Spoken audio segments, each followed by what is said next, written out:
welcome to Leadership Bits and Bytes, and we are just so excited to be able to spend some more time together today learning about leaders who are doing really great things, who have a great mission, a great purpose, and also being able to share about things that we can all benefit from and learn from, so that together we really create a successful community and place to live. And so that's really, in a very simple nutshell, our goal today.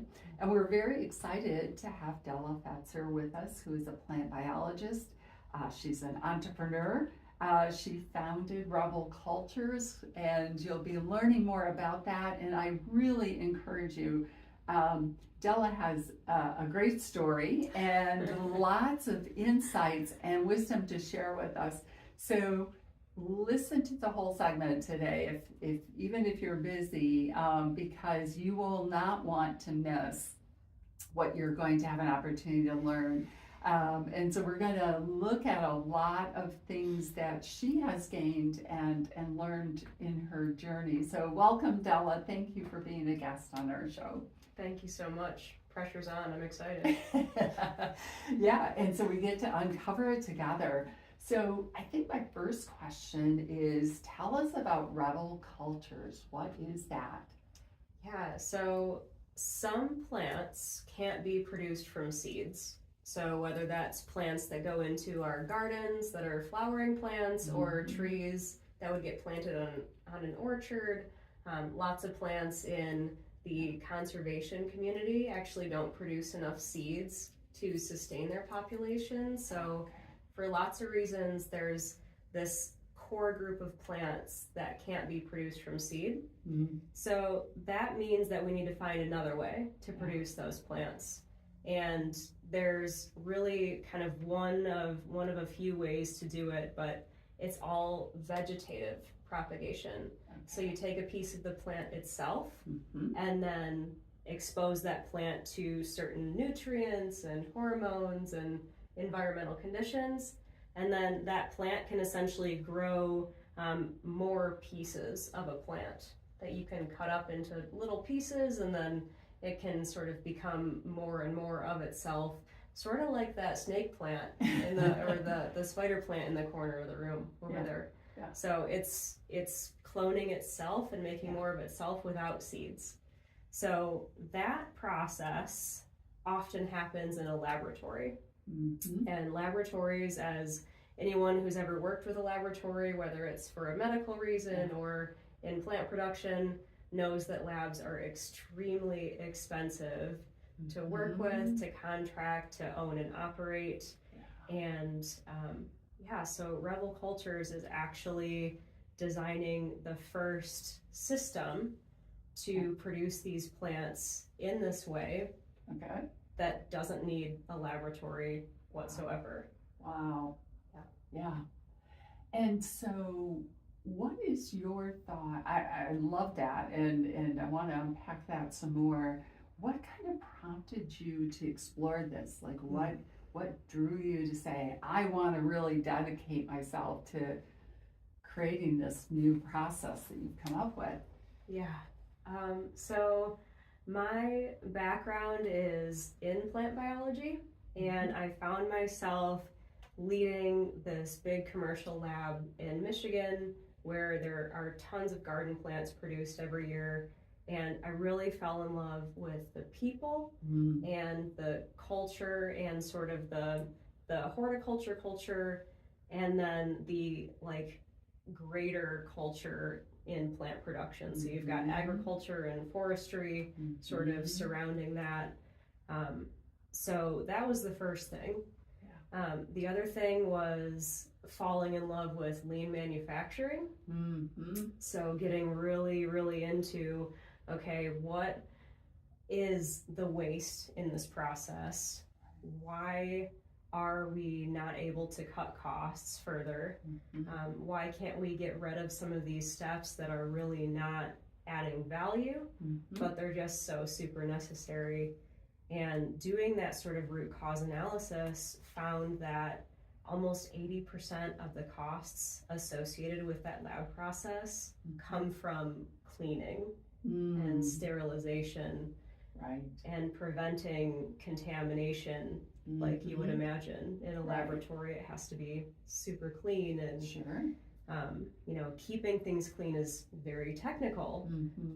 So that was sort of the connection for me, is all of those things coming together, and then eventually having a realization that if the lab was way too expensive to run, we would need a way to keep those plants clean and healthy in a different way. So sort of that thought, and really wanting to do something to help the people who were in that process and feeling those struggles of not being profitable enough. And I think the reason why I really fell in love with people who are in plant production is because they're not there for the world's biggest paycheck. They're there because they just need to be around plants, and they need to be, you know, touching stuff and seeing things grow. And I think that there's no more like simple and wholesome and just like meaningful reason to go to work is to just need to do what you do and love it. I think it's so amazing when you are in nature and when you are outdoors, you just sense a connection and a peace and a calming effect. And so it is a very powerful thing, and you think about trying to provide that, you know, and for most of us, we just enjoy the benefit, but we don't always think about what goes into producing those flowers or food or other kinds of things. So I'm curious, as you envision kind of the future of that, what are some of the things that you think this discovery, this new process will allow us to do for people that are on the receiving end of that? Yeah. Oh, that's a great question. So right now, this really cool job that a lot of us were doing in the lab, most of that work actually gets outsourced to large kind of like global production centers around the world, or a few hotspots.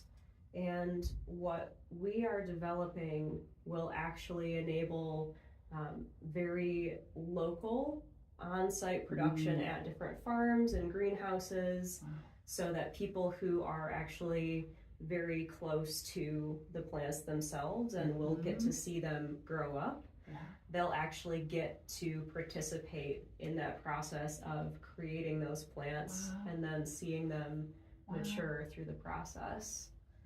Kind of like creating your kids, you know, and watching them grow, right? Exactly. Exactly. Yep. And by cutting a lot of the cost and complexity out of the process, my hope is that it frees up some additional resources to hopefully give people a little bit closer to a living wage in agriculture. You know, that's one of those fields where it's always a struggle to pay people enough. Margins are so razor thin, and they're getting tighter this year. And whatever we can do to encourage and enable people to do those cool jobs in ag in a way that is profitable, I think the better our ecosystems for people and the environment will be.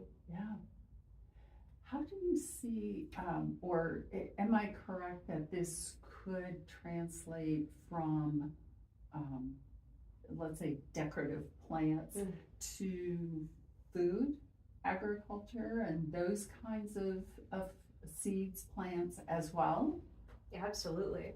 Okay. Absolutely. So actually, currently right now, we are working on a project with Centropolis Accelerator out of Lawrence Tech University, and it is actually a project under the MDARD Farm Innovation Grant, so Michigan Department of Ag and Rural Development. And what it is it's actually addressing some of our supply chain insecurity with apple trees and Christmas trees in Michigan. Okay. So lots of, actually all apple trees, they're propagated vegetatively before they go into the ground. And then Christmas trees and, Michigan forestry, there are certain varieties, including the red pine, that are facing this critical seed shortage. We see red pine everywhere, so we take it for granted, but there are very, very few seeds left. Somewhere between 0 and 3 years left of plantings. That's amazing. Yeah, we don't have a good backup. And you're right, we take nature for granted. We just assume there will always be another pine tree or another apple tree or blueberry bush or whatever it happens to be. But what a great impact this could have to make sure that people are fed, to really deal with some of the world hunger kinds of issues even. And the fact that we could do it locally is so much better, as we all know, for many, many reasons, for the environment and our health. So, wow, that seems like it's really, really important work that you're doing. Thank you for doing that. Yeah. Yeah. There's this really funny realization that I came to in the last year or so, is that the entire horticulture market in the US is worth about $18 billion. And we spend, very conservatively in the US, roughly $36 billion on avoiding damages and recovering from invasive species and pathogens.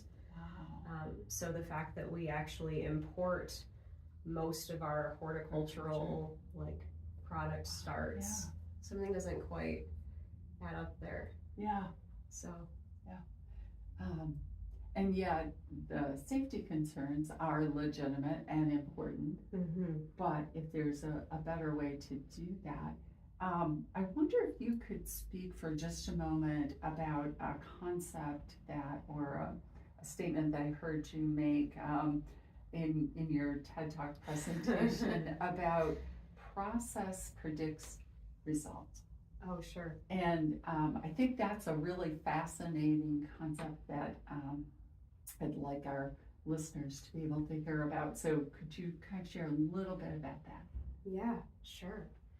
So, I mean, whatever you're doing in a process, if you do it over and over and over again, there is a somewhat predictable result to that. And I think that it's pretty common that we have, maybe a week goal in mind, and then we change a process so that it reaches that goal, but we don't look at the process predicting the future far enough out. So if we say, okay, if we do this, we can reach this goal in the short term, but what's the actual long-term result of doing that process?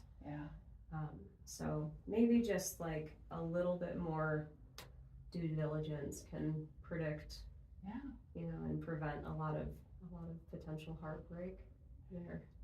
Exactly, and I think what you're describing, even with food and all the work that we're doing to protect and make it safe, which is an important feature. But if we use the wrong methods, the wrong processes, those unintended consequences that come from that, driving prices up to the point where people may not be able to afford it, and so you're still not helping the very people that you're trying to help. Right. Yeah. So really a lot of things to learn about that. And one final question, and then we're going to take just a little bit of a break, and then we're going to come back and talk about some of the secrets that have helped you in this process and really giving leadership both within your organization as well as the community. where are you at with that process? Is it ready for market at this point, or are we getting close? Because I'm excited. I would love to see that out there for people to use. Yeah. So, great question. We are in development right now. Okay. So, we are actively working with partners, collaborators, Right. clients, and we are basically saying, hey, help us nail this R&D phase. Mm-hmm. Let us know what plants you specifically need. We're working on a variety of plants, from native plants for conservation to garden plants to trees for reforestation to some food crops. So just sort of a wide array of things, trying to nail that nutritional protocol that they'll need, so that when we have this device ready to roll out, we have sort of the juice that goes into.